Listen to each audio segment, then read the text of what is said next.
Portugal looks like one of the best destinations in Europe. But after visiting 8 different places in just 5 days, I realized something most people don't tell you.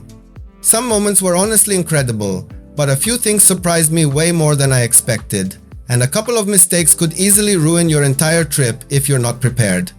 So in this video, I'm going to show you the real pros and cons of visiting Portugal based entirely on my own experience, so you don't waste your time, money, or make the same mistakes I did.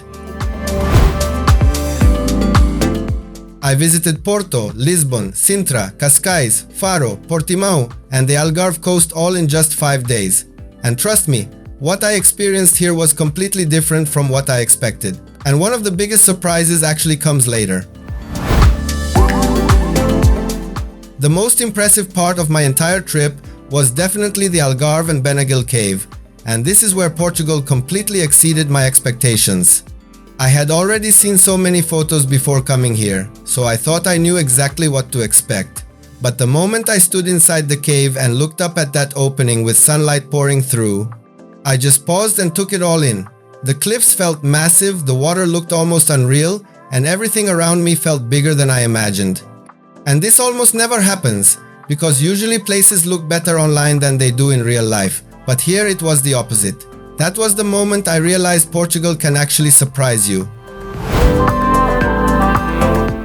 Another thing that really stood out to me was the value, and this is one of the main reasons why Portugal has become so popular. Compared to most Western European countries, it genuinely feels more affordable.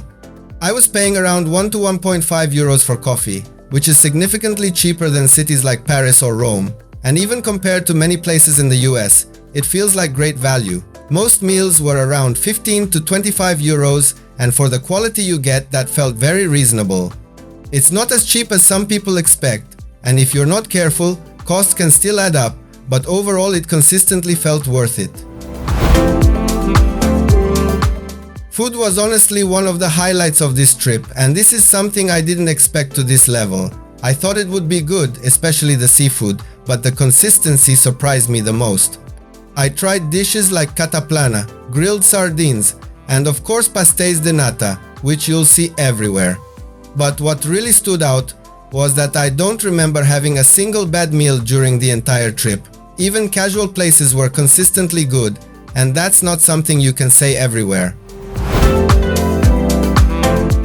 What makes Portugal feel very different is how visually unique each place is. Walking through Lisbon and Porto, I kept noticing azulejo-covered buildings and colorful tiles everywhere, which gives the cities a very distinct identity. I remember walking through Alfama, getting slightly lost, hearing music from small cafes, and feeling like every corner looked different. Then in Sintra, everything changes again, with palaces that feel almost unreal. And this is what makes the experience dynamic, because it never feels repetitive. At some point, I realized I was filming way more than I expected. Every few minutes there was something that made me stop and take my camera out again. Whether it was a viewpoint, a street, or the coastline, everything just looked good on camera. I actually caught myself thinking I'll just film this quickly, and then staying there longer than planned. It's great if you enjoy creating content, but it's also something to be aware of. But this is where things started to shift. One thing I really underestimated was how physically tiring Portugal can be. On a map, cities like Lisbon and Porto don't look difficult, but in reality you're constantly walking uphill. I remember in Lisbon, after just a few hours, I was already sweating and had to stop halfway up a hill just to catch my breath. And that was the moment I realized this can actually affect your entire day if you're not prepared. You can use Uber or funiculars, but you'll still feel it. Another thing that really surprised me was the crowds, and this is where timing becomes critical. I expected Portugal to be popular, but not this crowded. In Lisbon, Sintra, and especially Benagil, there were moments where it felt like everyone was trying to see the exact same place at the same time. Instead of enjoying the view, I sometimes found myself just trying to find space to stand, and this can really change your experience if you don't plan it right. And that's when I started thinking, is this actually worth it anymore? Renting a car gave me flexibility, but there's something you should be careful about. In cities like Lisbon and Porto, I don't recommend using a car because it's crowded and parking is difficult. But the bigger issue is the deposits. Rental prices might look affordable at first, but deposit amounts can be surprisingly high, and this is where many travelers get caught off guard. So choosing the right company and checking conditions in advance is extremely important. And the biggest surprise for me actually came from something I didn't expect at all: the ocean.